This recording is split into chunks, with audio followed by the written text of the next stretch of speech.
Assalamualaikum warahmatullahi wabarakatuh. Di sini saya melaporkan praktikum yang berjudul Budidaya Tanaman Jagung. Perkenalkan, nama saya Dewi Sinta, NIM 240201, dan rekan saya Putra Ardiansyah 242036, dosen pengampu Pak Dr.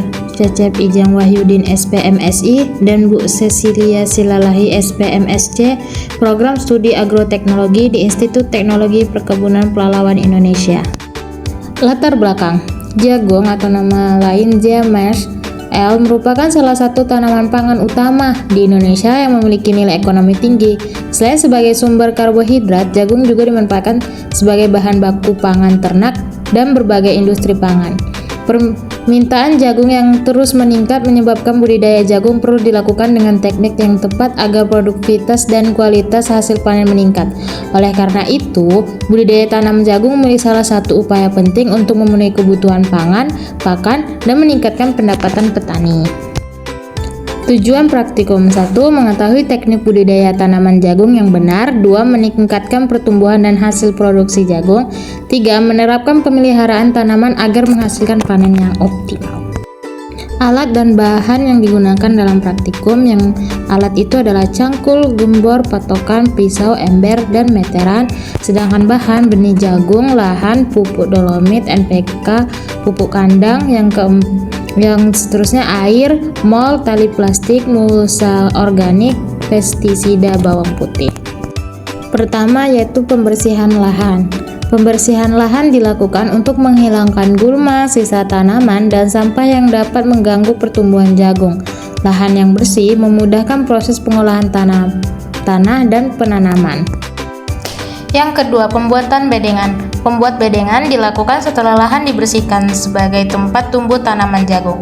Bedengan dibuat dengan ukuran panjang 10 meter, lebar 1 meter, tinggi 30 cm, dan jarak antar bedengan 80 cm. Tanah dicangkul, digemburkan, kemudian dibentuk menjadi bedengan yang rata agar memudahkan penanam, pemeliharaan, serta drainase. Yang ketiga, pengukuran pH. Pengukuran pH tanah dilakukan untuk mengetahui tingkat keasaman atau kebiasaan tanah sebelum menanam jagung. Pengukuran menggunakan indikator pH dan pH meter pada 6 titik pengamatan hasil yang diperoleh, yaitu 6. Titik pertama itu 6,6, titik kedua 5,6, titik ketiga 6,2, titik keempat 6,4, titik kelima 6,6, dan titik keenam 6,2 dengan pH indikator menunjukkan 6. Hasil tersebut menunjukkan bahwa tanah berada pada kisaran agak masam hingga mendekati netral, sehingga cukup sesuai untuk pertumbuhan tanaman jagung, dapat mendukung penyerapan unsur hara secara optimal. Keempat, pemupukan dasar. Pemupukan dasar dilakukan dengan pemberian dolomit untuk meningkatkan pH tanah, menambah unsur hara kalium atau Ca dan magnesium atau Mg, serta memperbaiki kondisi tanah sebelum ditanam. Yang kelima, pemberian pupuk kandang. Pupuk kandang diberikan untuk meningkatkan kondisi bahan organik, memperbaiki struktur tanah, serta menyediakan unsur hara yang dibutuhkan tanaman pada awal pertumbuhan. Yang keenam, penanaman jagung. Benih yang digunakan benih jagung unggul yang dipilih karena memiliki kualitas yang baik, daya kecambah tinggi, pertumbuhan seragam.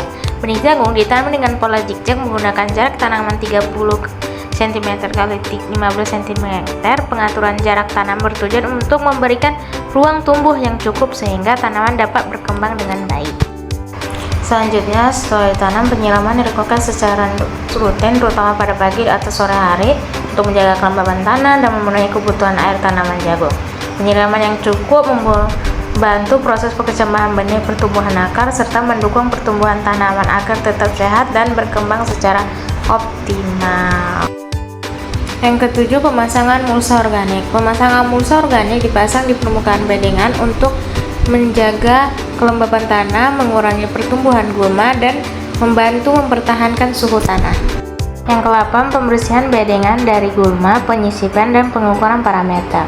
Pembersihan gulma dilakukan secara manual dengan mencabut gulma yang tumbuh di sekitar tanaman jagung agar tidak bersaing dalam memperoleh air, unsur hara, cahaya matahari, dan ruangan tumbuhan. Penyisipan dilakukan dengan mengganti benih atau tanaman yang mati maupun tidak tumbuh sehingga jumlah tanaman tetap sesuai dengan rencana. Setelah itu dilakukan pengukuran parameter pertumbuhan, yaitu tinggi tanaman dan jumlah daun. Pada tanamannya itu adalah 3 contoh yang ditentukan dan diberikan tanda pada setiap perlakuan. Pengamatan dilakukan secara berkala pada tanaman yang sama untuk memperoleh data pertumbuhan yang konsisten dan akurat. Yang ke-9 itu pemberian pupuk NPK 16-16. Pemberian pupuk NPK 16-16 dilakukan sebagai pupuk susulan setiap 2 minggu sekali untuk memenuhi kebutuhan unsur hara nitrogen, fosfor, dan kalium. Ketiga unsur hara tersebut berperan dalam mendukung pertumbuhan vegetatif, memperkuat perkembangan akar, meningkatkan pembentukan daun, serta menjaga ketahanan tanaman sehingga pertumbuhan jagung menjadi lebih optimal. Pemberian mol dan penimbunan. Mikroorganisme lokal atau mol diaplikasikan untuk meningkatkan aktivitas mikroba tanah sehingga kesuburan tanah menjadi lebih baik. Penimbunan dilakukan dengan menambahkan tanah di sekitar pangkalan batang agar tanaman lebih kokoh dan berakaran berkembang dengan baik. Pemberian pestisida bawang putih. Pestisida nabati berbahan bawang putih diaplikasikan untuk mengendalikan hama secara alami. Kandungan senyawa aktif pada bawang putih dapat membantu mengusir atau menekankan populasi hama tanpa memberikan dampak negatif